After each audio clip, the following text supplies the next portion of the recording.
Thanks for joining us, everyone. My name is Mike Abboud. I'm the CEO and founder of TetherView.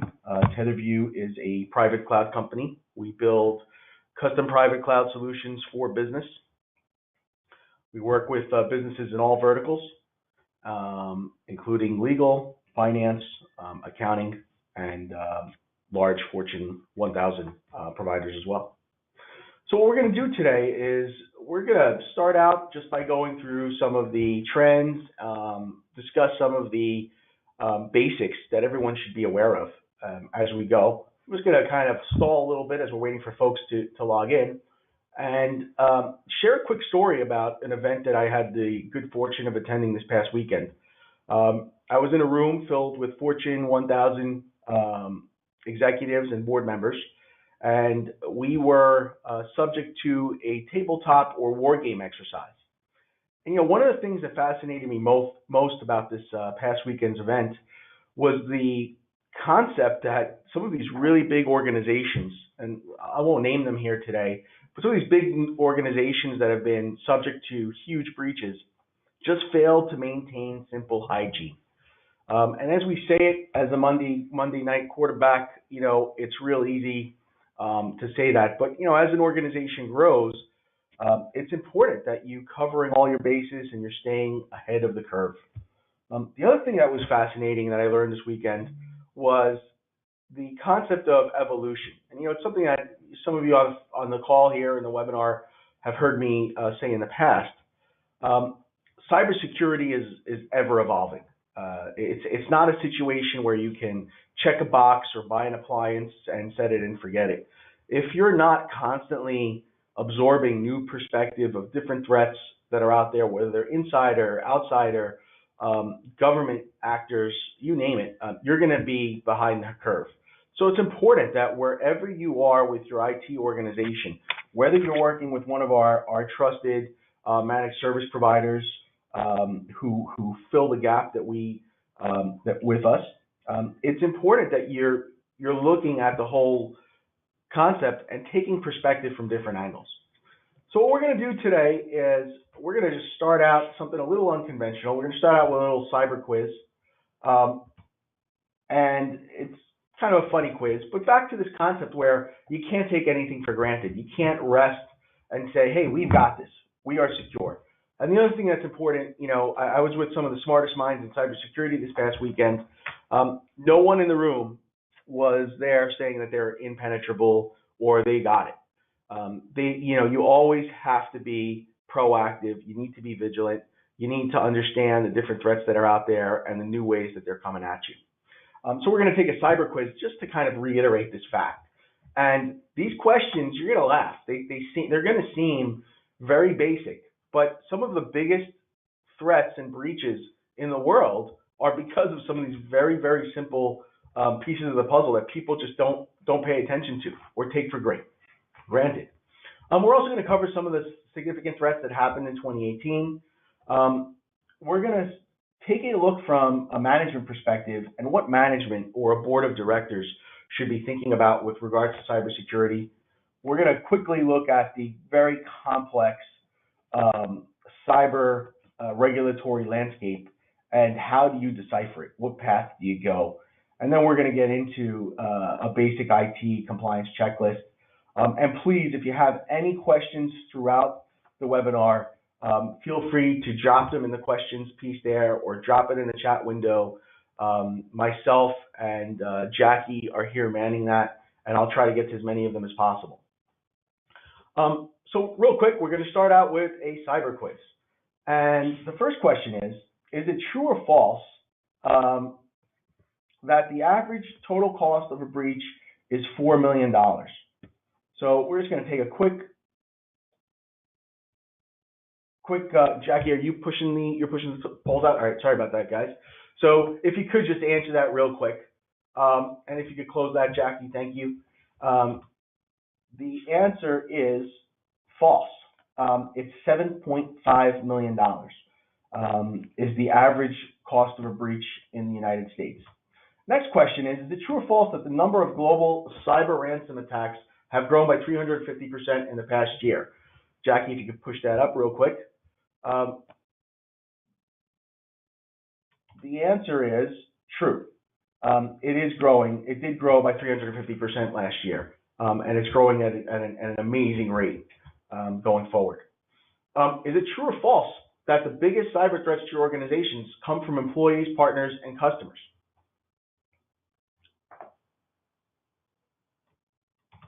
And the answer is, unfortunately, true. The weakest link in any IT organization are the people. We cannot drop a bunker at the bottom of the ocean and work without internet. Unfortunately, there are people behind keyboards, and we can go into countless stories of breaches that are just because of silliness. So if you don't have the proper tools in place, this can become an even bigger problem. Is it true or false that there is a significant increase in cyber attacks based on social media intelligence? And I think we all know the answer to this one. The answer is true. Social media is the weakest link right now that we have. People are engineering these threats. And I'll go into a quick kind of typical hack. We have a client who before becoming a client was a Facebook junkie, and unfortunately I would say still is.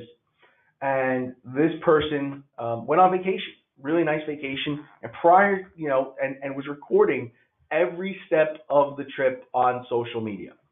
So this one particular moment in time, which everyone remembers vividly, this person went on a boat and was announcing, hey, I'm going on this sunset cruise, can't wait, gonna be offline for 3 hours, kind of see you when I get back.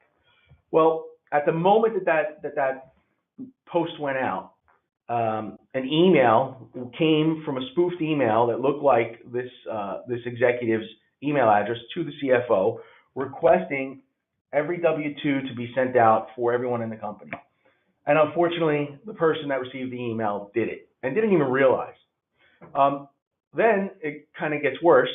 Another email came in. Well, it said, hey, I need some money to cover some expenses here while I'm on vacation. Please send me the wire. And fortunately, the person did not send the wire. But these are typical threats. And if you're not vigilant within your environment and you don't have the proper controls in place, you won't even realize that these things are happening before they happen. So it's important to have the mechanical controls, the controls that TetherView puts in place, the monitoring that TetherView puts in place, but it's also really important to train your people and build processes that put checks and balances in naturally. No one gets offended if you need 3 people to sign off on a wire transfer. And I don't exaggerate. I would recommend that 3 people should be looking at a wire transfer before it goes out, because it's amazing how these things get in. This was a little funny. So you want to join the Bling Bling Money 1511 Wi-Fi network in an area coffee shop. What precautionary steps should you take? Jackie, and if you could, answer this one. I'd be curious to see what someone says. The answers are a little funny here, and the answer is absolutely never enable auto connect to Wi-Fi settings in a public area. And again, this is a simple concept. But if you're not training everybody in your organization, you are creating a weak link in your organization. So it's important that as you go through the process here, you're training your people, you're giving them the precautionary tales, and you're giving them the ability to work without harming themselves or the organization. So you detect unauthorized access to your investment account. What should you do? A couple of other kind of very comical responses, but you should not use, I'll give you a hint here, guys. You should not use your social media account to complain about the situation. You should freeze your account and you should contact your provider immediately. So you've heard about the cloud and you have thought about storing your information there. What should you consider? So it's important that as you move to the cloud, or you're in a cloud situation that maybe is not working for you, it's important that you think about your priorities. So, And the most important thing here, in our opinion, is how well is the provider prepared to manage the digital risks. So risk is not just about us anymore. Risk is about third-party risk, fourth-party risk, and dare I even say fifth-party risk. So real question here that everyone needs to ask themselves, what business are you in? So I'm going to argue that whatever you're in, an accounting firm, a law firm, a baker, right? You are in a digital business. Your business relies on a digital platform one way or another, either for processing your services or billing. You are in the digital business. So it's once you recognize that, even if you're in what you might think is a completely analog business, you start to change your perspective. And it's that change in perspective that's going to save, your butt and all of our butts, right? When things go wrong, and we're going to be able to react appropriately because we are prepared for this type of risk, and we're prepared that something can go wrong. So quickly, we want to take a look at the threat overview. And this is no longer child's play, guys. We are dealing with an adversary, and yes, I'm using a military term, adversary here. Whether you are in a targeted business that you may think or not, these folks are sponsored. They have CEOs. They are sponsored better than most of the organizations on this call today, and funded more funded deeply than most of us are today. And the real troubling thing for me is they only have to get it right once. We have to get it right all the time. So if you think about that, it's really important that as we recognize that we're in a digital business, as we recognize that the convenience of digital technology creates vulnerability for us, we want to make sure that we're taking the proper steps to protect ourselves. So quickly looking at the threat overview, where do these threats come from? Well, today, when you're in the cybersecurity world and you look at the threat landscape from a few years ago, we say that the threats a few years ago came along the edge and the perimeter of the environment. Today, the threats come from malicious emails, from phishing attacks, and exploitation of your supply chain. And I'm going to just quickly get into this a little bit. So years ago, we were vulnerable because most organizations had a consumer-grade firewall, and they could not push off a DDoS attack that comes at you with 5 million hits in an hour or maybe even in a minute. Today, TetherView, we look at our biggest vulnerability as our users. And what we want to do is make sure that our users are educated every step of the way to recognize this, and we've put tools in place to protect that.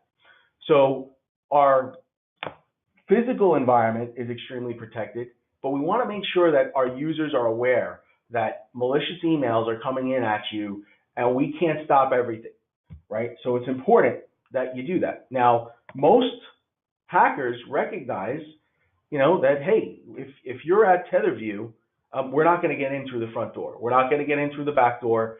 So we got to come in through the users. And so we are very, very cognizant that we want to make sure that anyone on our environment is protecting their users and training their users. The other thing that's important is we're working with several organizations today who are our clients, and they want to stop their third-party risk. And the way they stop their third-party risk is by politely asking their clients to move to TetherView. Because what's happening is, if you're all familiar with the target breach from many years ago, we are protecting you as a client, but you might have some connectivity to a third party.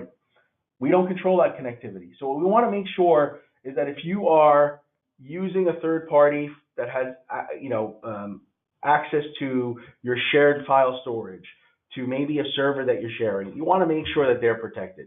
And TetherView also is very cognizant of sealing up those holes. So the most significant event of 2018 was the Facebook kind of hack where 87 million individuals' PII was stolen via unauthorized access, and we're all aware of that. This wasn't a 2018 breach, but I think it's important to explain how important your data is. So Uber, I think back in 2017, was hacked, and every single driver's personal information, including their driver's license and their driving history and contact information, was taken right out the front door by a hacker in a matter of days when they went back into the analysis there.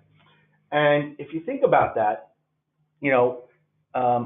that is a very valuable piece of data, right? If you want to open up a competitor to Uber and you have all their drivers, well, guess what? You're going to, number one, poach the drivers with the best records, the drivers with the best ratings, and now you have a really, really quick and easy way to get to them. So it's really important that you identify your crown jewels, right? So if you're an accounting firm or you're a law firm, you want to make sure that you're protecting your client's IP or your client's information that could harm them if it were to get out.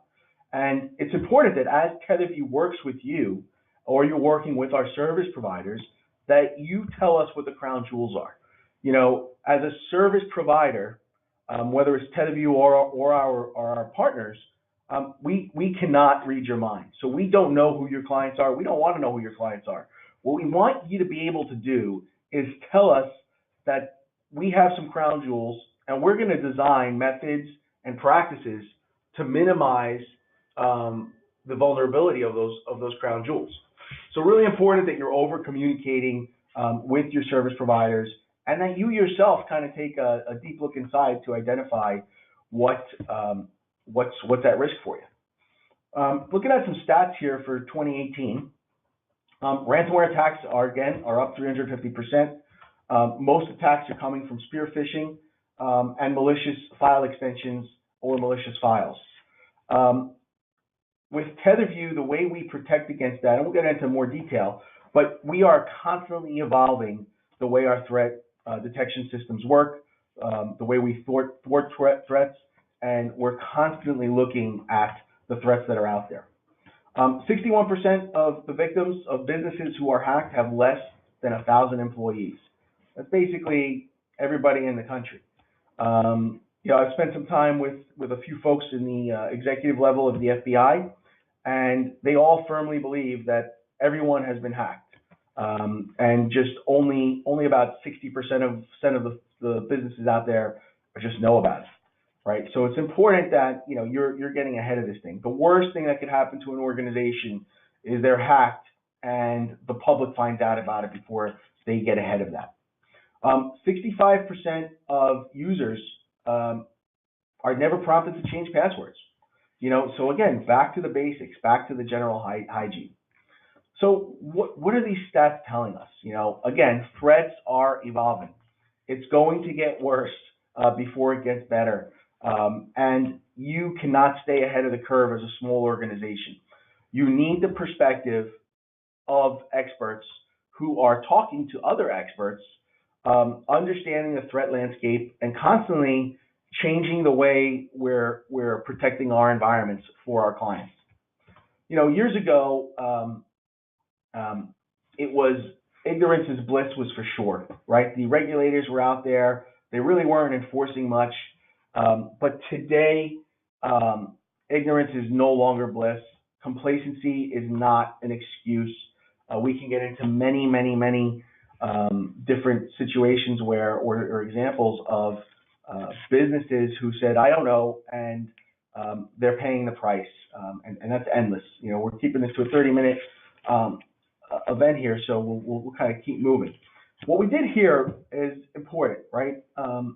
Every single business in the United States is required to maintain PII, that's personally identifiable information, in a reasonable manner, right? And that's just the facts, guys. If you don't, you're going to be hit with a negligence lawsuit, or you could be responsible for that. And let me just explain that. So there's a couple of folks on the phone on the line here that are not in typically regulated or high at risk businesses, but you have employees, and if you have employees and you have customers and you have credit card data and you have bank account data for your customers or your third-party vendors or people you do business with, it is your responsibility to protect that. And if you think that you're a small business and you're going to be outside of the risk channel, I think you should reconsider that solution, especially if you're using public cloud solutions like Dropbox and Google Docs and OneDrive to store your sensitive data. Just really quick go back here.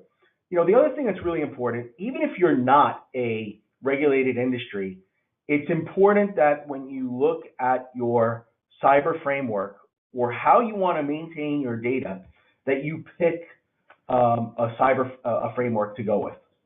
We like NIST. NIST has laid it out in a really, really concise way, and I think it's a good one for small businesses to try to attain to. Nothing within the NIST framework is unreasonable, but it's hard to do, especially because of the evolving nature of these threats and how we do it. So we're going to do a quick compliance checklist. It's not possible to not access the internet. Everything we do is on the internet. It's not possible to store and create data. Again, back to this idea of the Mission Impossible bunker, we all need to communicate. The internet, and I'm going to steal this from someone that I spoke to this weekend, the internet itself is a big hack. The internet was designed to allow seamless communication between parties and allow data to flow freely.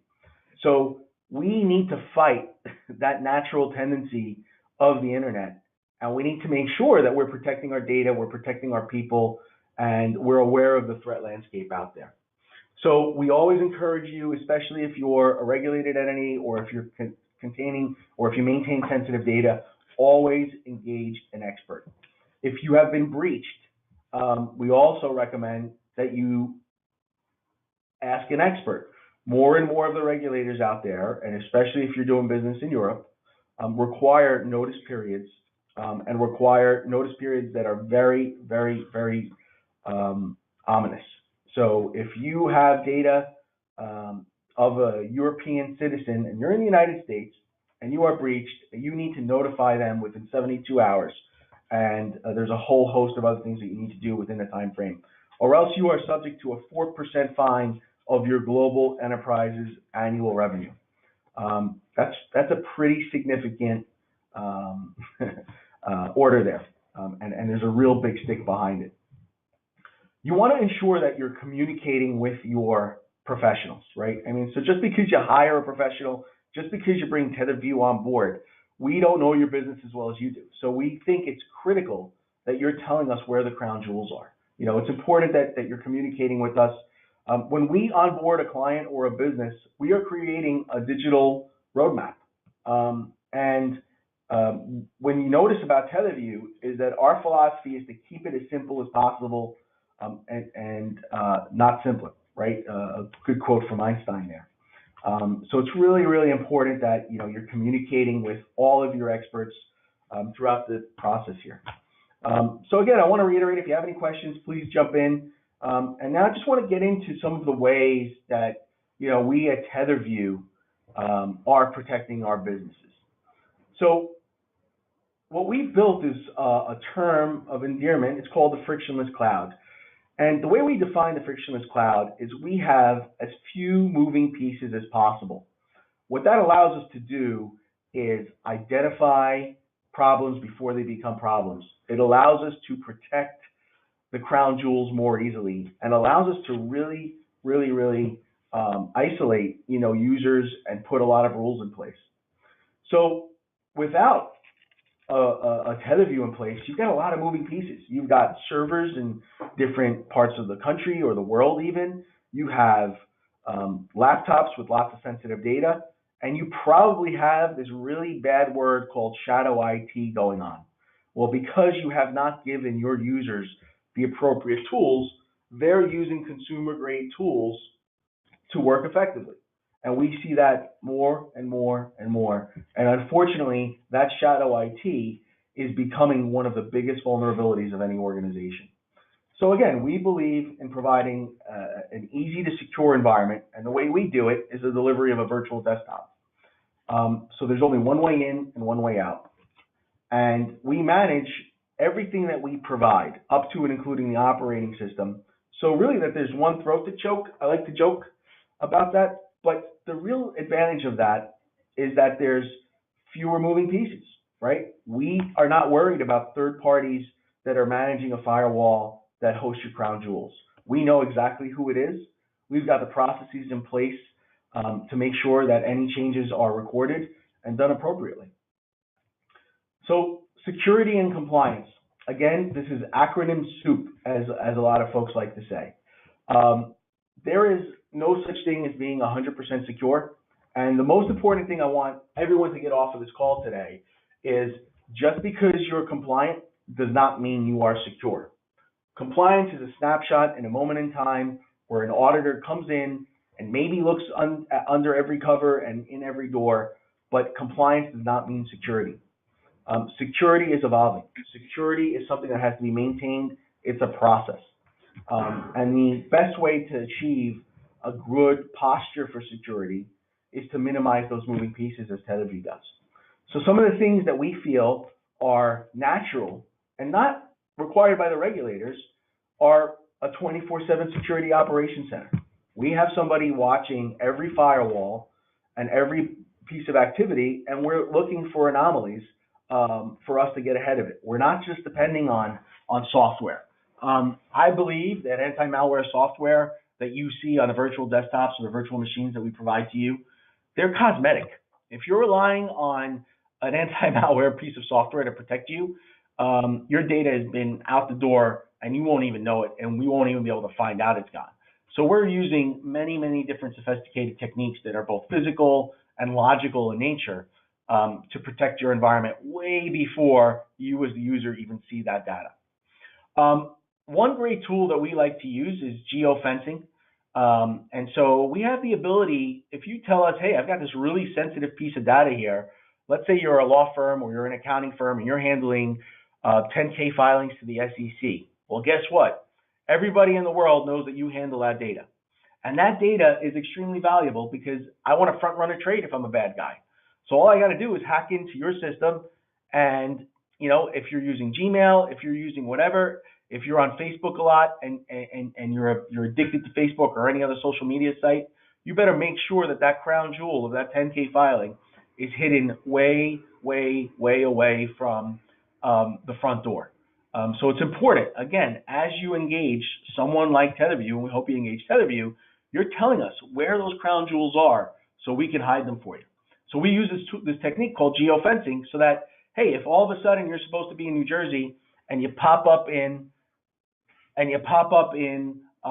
California, your system's not gonna, we're not gonna authenticate that session. So another quick thing here that I want to make sure we point out is we are building dedicated firewalls for each of our clients. So what that means is based on your threat or risk profile, we're going to tighten the environment for you, or potentially give you a little bit more ability to kind of some freedom there. One thing that I mentioned earlier is that TetherView has picked a horse in the sense of a framework to comply with, and everything that we build is within the NIST framework. So from inception. So if we don't tinker with it too much, right? You don't ask us to open up the front door. We can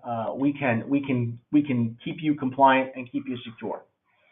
The other big thing about a private cloud and working with all of our service providers here on the phone on the call today is try calling a public cloud.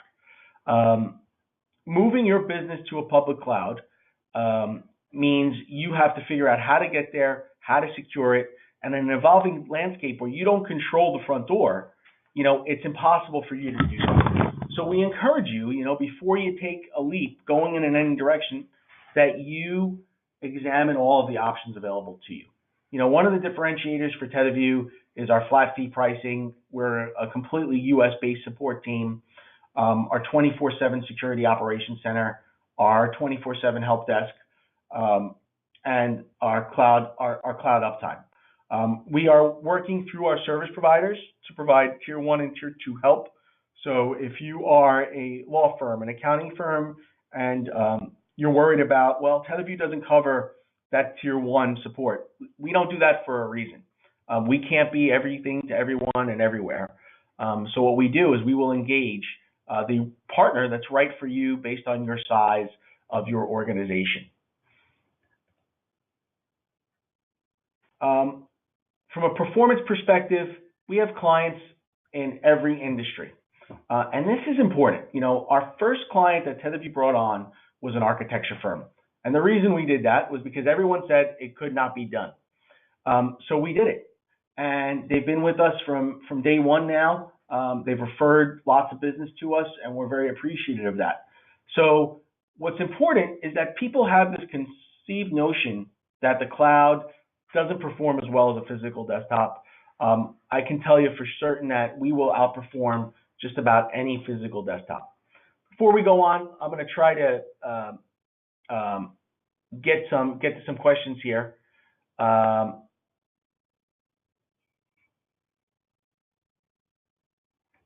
So one of the questions is, I think, around compliance, and it's around our reporting tool. So one of the things that really drives our compliance is the level of analytics that's available within our environment. So if you're in a TetherView desktop or on a TetherView server, we are tracking who, what, where, and when for everything. We don't have an example, unfortunately, here on this webinar, but happy to kind of address it. And we can customize those reports based on your requirements. So we can tell you when a file was changed, who modified it, if someone deleted it, and where it went. So again, if you're reporting to a specific regulator, let us know, let your service provider know, and we will build that reporting tool, that audit tool, to the specific framework. So quick things about TetherView, that really differentiate us from any other solution or option out there is that we are comprehensive. We're including everything you need from an infrastructure perspective for security, for compliance, and for backup. You're no longer dependent on any physical device, any physical location, or any specific internet connection. So it's really, really simple to access your solution from everywhere. And we're taking care of everything. The other thing that's really cool about TetherView is that everything we do is on a flat price. So once we do an assessment for your environment, we give you a quote, and we don't charge for more than 3 or 4 line items, depending on how complex your environment is. Most of our invoices to our customers are 2 line items: the number of virtual desktops that we host for a client and the amount of storage that we host. We don't charge for CPU, RAM, bandwidth, and we don't even charge for the number of servers that we host. And probably the most significant and unique thing about TetherView is our low-risk contract. So when you sign on with TetherView, we build a production environment for you. Regardless of how big or how small you are, we build that production environment for you. And if you're unsatisfied for any reason prior to going into production, we rip up the contract and we give you your deposit back. We want happy customers. And the reason we built our contract this way is for a number of reasons. Number one, it's a little self-serving. We don't want our help desk to get blown up every time we onboard a new client. We want to make sure that our clients are coming on board, their eyes are wide open, they know what they're getting into, they've had ample time to test it, roll it out. And the other thing that you notice in our contracts is that we don't put any time constraints. So you can take a week, 2 weeks, a month, 2 months to go into production. We just want to make sure that we get it right for you and we build it for you. Thank you for joining us today. As part of this, we are offering a 30-day free trial for Sync or for our private cloud solution. Feel free to contact us. And if there's anything you're going to take out of this webinar today, it's the importance of perspective. Perspective, and without it, means that you're navigating a submarine at the bottom of the ocean without any periscope, charts, or sonar. So we welcome you to give us a call. Happy to give you guys a free trial. Look forward to it. And if you would like a complimentary cyber risk assessment, we're going to be doing that through some of our partners who are attending the call here today. We will provide you with a complimentary cyber risk assessment. So again, thanks for joining us. Look forward to hearing from everybody, and keep an eye out for future webinars. Thank you.